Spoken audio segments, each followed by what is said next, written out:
Oke, Assalamualaikum warahmatullahi wabarakatuh. Gimana kabarnya? Semangat pagi ya.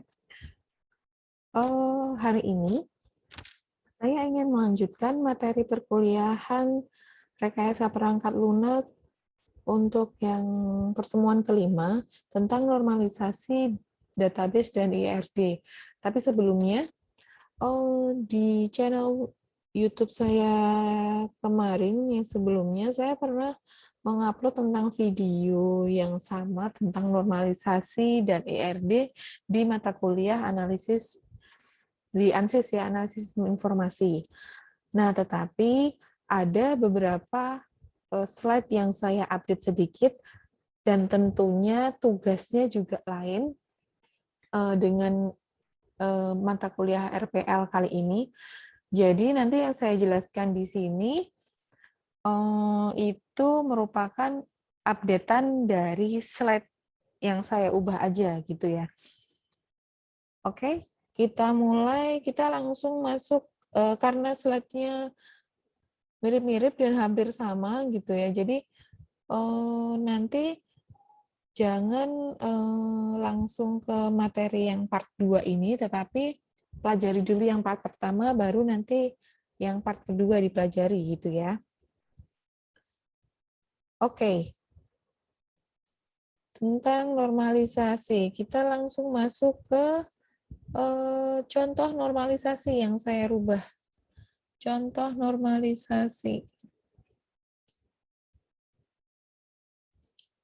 Oke, jadi kenapa di sini saya langsung masuk ke contoh normalisasi? Karena di part pertama kemarin normalisasinya langsung ke hasilnya langsung gitu, sehingga saya ingin memberikan tahapan-tahapan dalam membuat normalisasi database. Oke, disimak ya. Oke, yang pertama, contoh kasusnya yaitu ada sebuah tabel di mana di sana ada nomor proyek, header-nya nomor proyek, nomor pegawai, golongan, dan besaran gaji. Nah, untuk mendapatkan hasil yang normal, maka proses dari tabel yang universal tadi harus kita normalisasi kita mulai dari normalisasi yang pertama, gitu ya. Field tabel di atas yang merupakan grup berulang. Jadi di dalam tabel ini, ada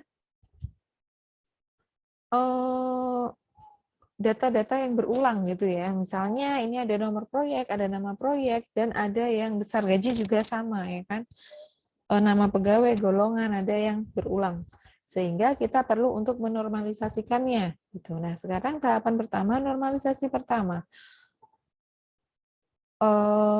Hilangkan duplikasi dengan mencari ketergantungan parsial.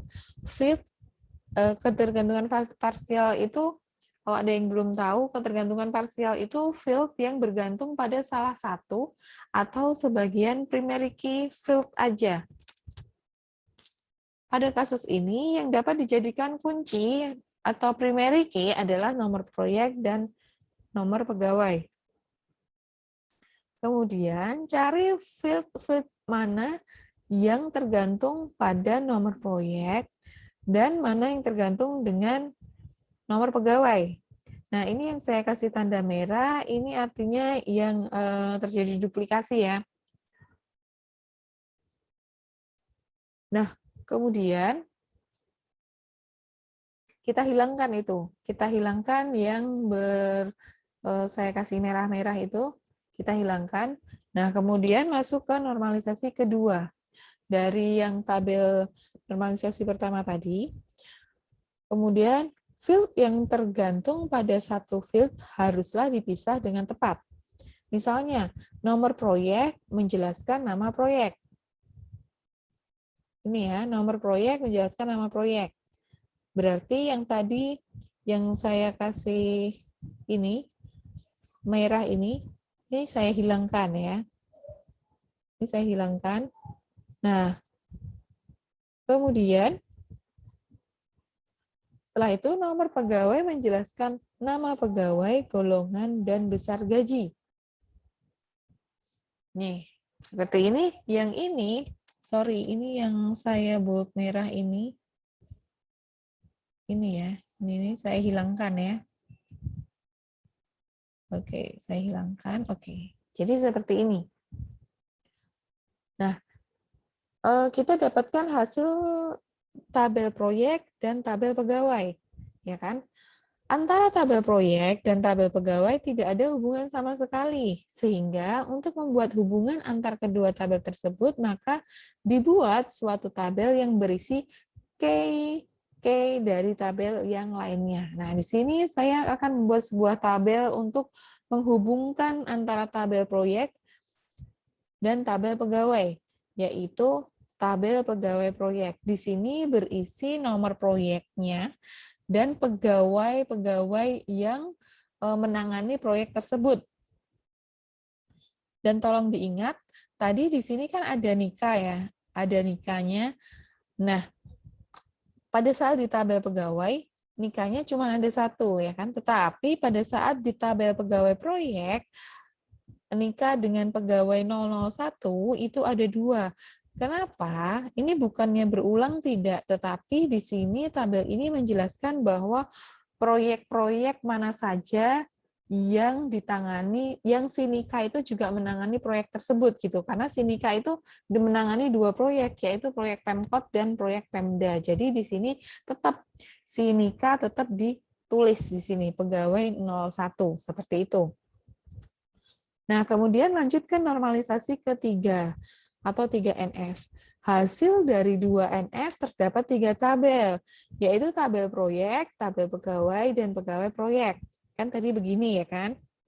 Nah, kemudian dari tabel di atas masih terdapat masalah, yaitu besarnya gaji.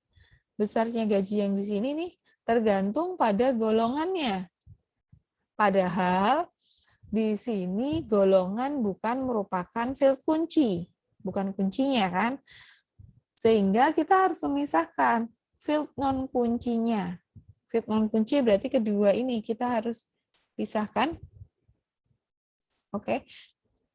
Yang tadinya tergantung secara parsial kepada field kunci nomor pegawai untuk menghilangkan ketergantungan transitif. Sehingga kita pisahkan ya, kita bikin tabel golongan yang berisi golongannya dan besaran gajinya. Dan tabel pegawai tadi yang ini sudah tidak dipakai. Kita ganti menggunakan tabel pegawai yang di sini. Seperti itu ya.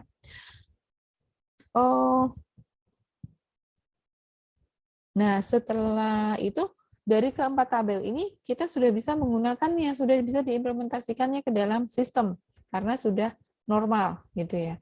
Nah, ini yang contoh normalisasi kedua, ini sudah ada di part saya yang pertama. Kemarin saya langsung hasilnya gitu ya. Jadi kalau kalian bingung bagaimana tahapannya, bisa dilihat di part kedua ini dulu gitu.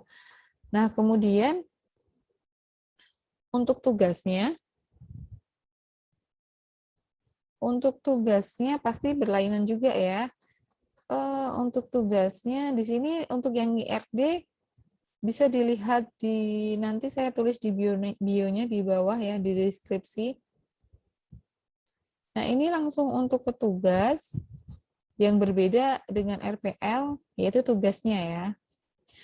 Buatlah IRD lengkap, ada entitas, atribut, kardinalitas sesuai dengan kasus yang Anda pilih. Ini sebagai tugas kelima dari mata kuliah rekayasa perangkat lunak. Jadi, hanya itu yang bisa saya sampaikan di part tambahan ini. Jika ada yang mau ditanyakan, silakan ditanyakan di WAG ya. Sekian dari saya, ada kurangnya saya minta maaf. Assalamualaikum warahmatullahi wabarakatuh.